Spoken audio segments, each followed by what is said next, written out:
Kita berjumpa kembali dalam proses pekabaran Injil lewat YouTube Klasis Yapen Selatan dalam program Taburan Injil. Pada saat ini kita akan membaca dan merenungkan firman Tuhan. Mendahuluinya, mari kita berdoa. Bukan karena kuat gagah mampunya kami untuk melakukan proses pekabaran Injil lewat YouTube Klasis Yapen Selatan dalam acara Taburan Injil. Semua karena Tuhan yang telah memimpin, menyertai, melindungi, memberkati semua kami, baik para hamba-hamba Tuhan, tetapi juga semua kru Taburan Injil, sehingga bagian ini masih terus berjalan sampai hari ini. Saat ini kami hendak membaca dan merenungkan firman Tuhan. Kami memohon pengampunan Yesus bagi kami. Roh Kudus bantu kami, lalu di dalam nama Yesus bicaralah kepada kami. Amin. Pemirsa Taburan Injil yang berada di mana saja, yang sedang menyaksikan YouTube Klasis Yapen Selatan, kita hendak membaca dan merenungkan firman Tuhan dari Roma pasal 8 ayat 1 sampai 11. Surat Paulus kepada jemaat di Roma pasal 8 ayat 1 sampai 11.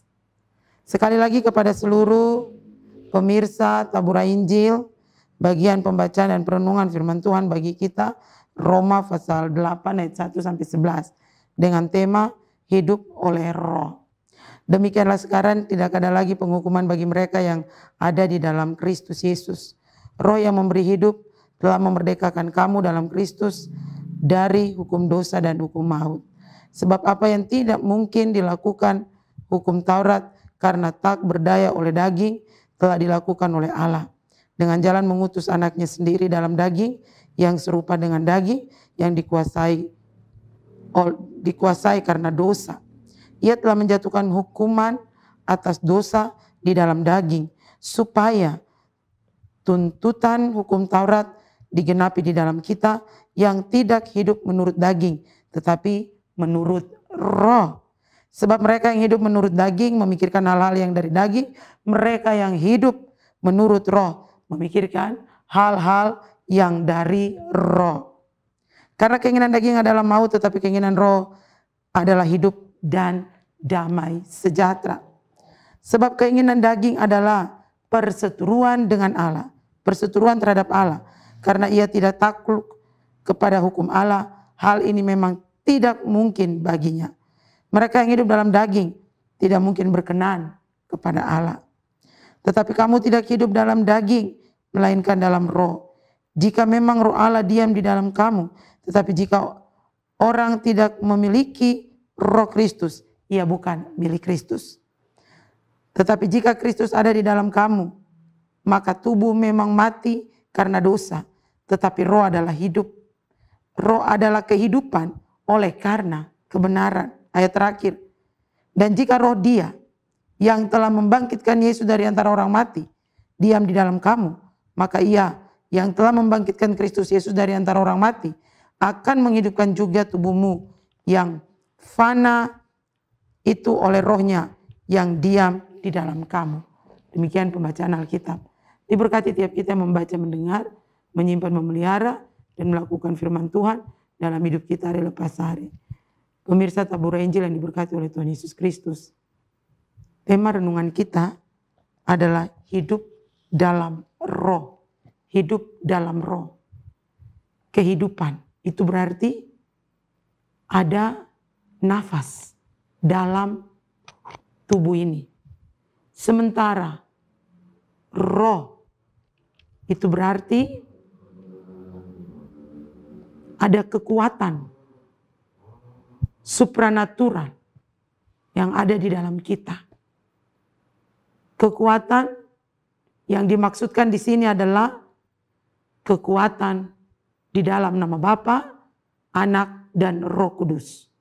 Jadi, Paulus mengirim surat kepada jemaat di Roma, sebab jemaat di Roma ini ada pengajaran-pengajaran sesat.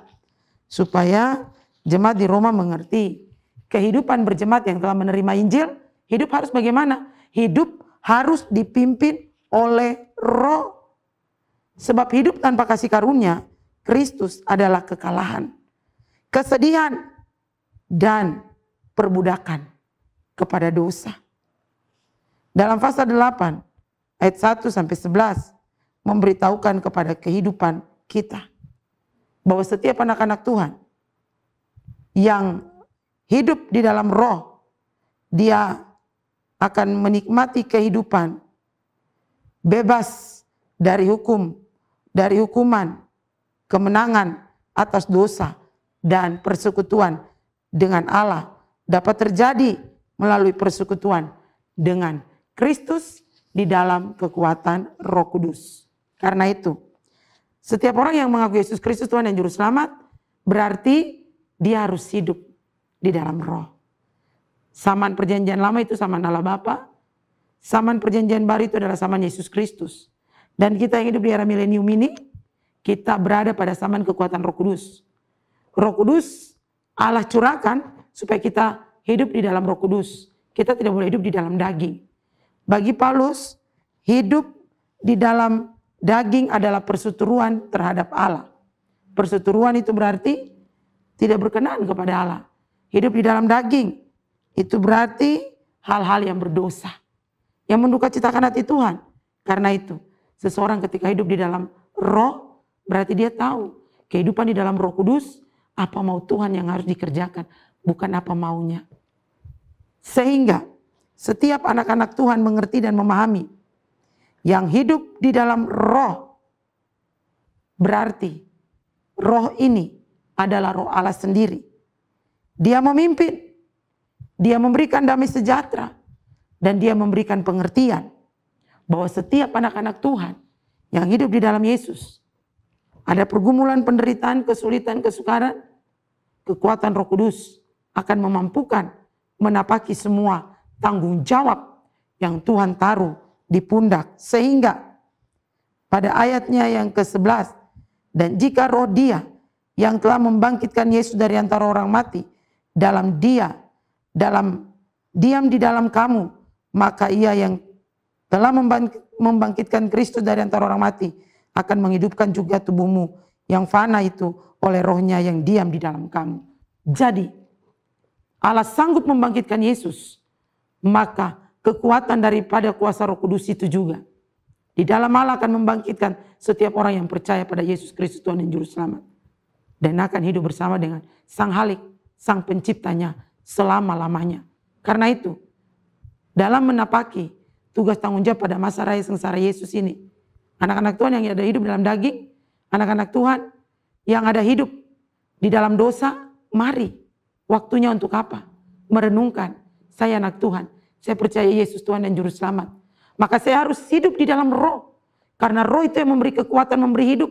Roh Kudus itu yang menopang dan menolong. Maka Roh Kudus mengarahkan seluruh perhatian kita untuk jujur pada Tuhan. Bahwa saya sementara hidup dalam daging, saya mau melepaskan keinginan daging. Saya mau melepaskan semua utang dosa di dalam nama Yesus. Supaya berkenan pada Yesus. Dan hidup penuh dengan damai sejahtera dan berkat Tuhan. Amin. Mari kita berdoa. Terima kasih Tuhan Yesus. Bapa yang baik, di dalam Yesus dan Roh Kudus, berkati semua pemirsa Tabura Injil dalam pergumulan mereka. Ada yang sakit kah? Tuhan jamah, Roh Kudus jamah. Ada yang punya pergumulan kah? Apa itu pergumulannya? Menyangkut dengan segala hal, Tuhan berikan jalan keluar. Berkati semua yang telah menyimak, menyaksikan Tabura Injil, berkat-Mu menjadi bagian hidup mereka. Demikian kru Tabura Injil, Tuhan memberkati mereka semua. Gereja-Mu Tuhan berkati. Dari arah sinodal sampai di gereja-gereja, Tuhan memberkati. Supaya proses pekabaran Injil ini terus berjalan. Lalu kami berdoa, menyerahkan seluruh kami, Tuhan memberkati. Para pemerintah kami pun Tuhan berkati. Inilah kami Bapa, kami taruh seluruh pekerjaan kelas di Siapen Selatan ke dalam tangan Tuhan. Dalam program Tabura Injil pun kami serahkan dalam tangan Tuhan. Inilah kami Bapa, ampuni setiap pelanggaran dosa kami. Sayang kami, lalu kami minta berkat.